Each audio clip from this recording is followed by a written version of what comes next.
बिस्मिल्लाहिर्रहमानिर्रहीम। अस्सलाम वालेकुम। मैं हूँ खानम अंसार शहजादी। गौहर पब्लिशर्स में खुशामदीद। हमारा स्लोगन है redefining the geography of education through digital resources for conceptual learning. Dear teachers and students, हम Gauhar skill up series Urdu class 5 पढ़ रहे हैं। आज हम इसका सबक नंबर 10 अब्दुस्सितार ईदी पढ़ रहे हैं और आज हम इसकी मश्क करेंगे। सबसे पहले हम इसके हासलाते तोलम देखेंगे और उसके बाद चलेंगे अपने सबक की तरफ। हासलाते तोलम, इस सबक की तदरीस के बाद तलबा इस काबिल हो जाएंगे कि वो मुख्तलिफ समी ज़राए इब्लाग की निशानदेही कर सके, हिफ्ज़ मरातब का ख्याल रखते हुए बातचीत में हिस्सा ले सकें। मश्क, दिए गए अल्फाज के मानी समझें और जुमलों में इस्तेमाल करें। अल्फाज मानी: एतराफ़ करना, मानना, तस्लीम करना। सरशार, मस्त, भरा हुआ। शुआर, तरीका, आदत। लावारस, जिसका कोई वारस ना हो। महरूम होना, खाली रह जाना, ना मिलना। मुखय्यर, खैर वाले, वो लोग जो दूसरों की भलाई के लिए रकम खर्च करें। नस्बुल्लैन, मकसद। प्यारे बच्चों, इन अल्फाज को हमने कहानी में पढ़ा है। अब हम इसके आसान मानी भी जानते हैं। आप इनको अपने जुमलों में बेहतर तरीके से इस्तेमाल कर सकते हैं। आओ समझें। दुरुस्त जवाब पर गुड लगाएं। पाकिस्तान बनते वक्त अब्दुस्सितार ईदी की उम्र कितने साल थी? जी, वो 19 साल के थे। ईदी फाउंडेशन की सरगर्मियाँ कितने घंटे होती हैं?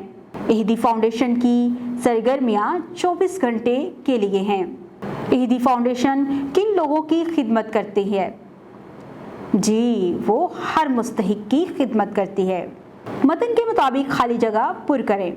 सब लोगों के माली हालात एक जैसे नहीं होते। इस्लाम कमज़ोर लोगों की मदद की तालीम देता है। बेसहारा लोगों की इंसानियत के नाते मदद करनी चाहिए। अब्दुस्सितार ईदी का एजाज़ लोगों का इत्तेमाद है।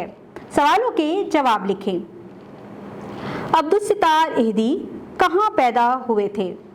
अब्दुस्सितार ईदी पाकिस्तान बनने से पहले 1928 में भारत के ज़िला जूनागढ़ के एक गांव में पैदा हुए थे। हमारे नबी हज़रत मोहम्मद रसूलुल्लाह ख़त्मुन नबिय्यीन सल्लल्लाहु अलैहि वसल्लम ने किन लोगों की मदद को तरजीह दी? हमारे नबी हज़रत मोहम्मद सल्लल्लाहु अलैहि वसल्लम ने यतीम, बेवाओं, गरीब, मसाकीन, मुसाफिर और ज़ईफ़ ख़ास तौर पर इनकी मदद की हमें तलकीन की है। अब्दुस्सितार ईदी ने किस इदारे के क़याम से अपने काम का आगाज़ किया? अब्दुस्सितार ईदी ने कुछ मुखय्यर हज़रात के ताउन से एक फ्री डिस्पेंसरी कायम की। अब्दुस्सितार ईदी की खिदमात को मद्देनज़र रखते हुए एक नोट लिखें। अब्दुस्सितार ईदी रहमदिल और खिदमत खल्क के जज्बे से सरशार शख्स थे। उन्होंने पाकिस्तान में खिदमत खल्क की एक आला मिसाल कायम की, जो कि पूरी दुनिया में पाकिस्तान की पहचान बनी। अल्फाज साजी, दर्जा झैल को उर्दू हिंसों और लफ्ज़ों में लिखें। यहाँ पर गिनती के कुछ हिस्से दिए गए हैं, जैसे 5, 7, 12, 21, 35। हम इनको अब हिंसों और लफ्ज़ों में लिखेंगे। जी, बिल्कुल इस तरह से। आओ बात करें। जनाब, मेरी दरख्वास्त पर गौर फरमाएं। आप कब तक घर पहुंचेंगे? तुमने काम क्यों नहीं किया? पहले जुमले में किसी बहुत मुअज़्ज़ज़ और आला ओहदेदार से बात की गई है। दूसरे में किसी ऐसे शख्स से बात की गई है जिसे थोड़ी इज्जत देना मकसूद था। तीसरे जुमले में अपने से कमतर, जैसे उस्ताद शागिर्द से या वालिदैन बच्चे से बात की गई है।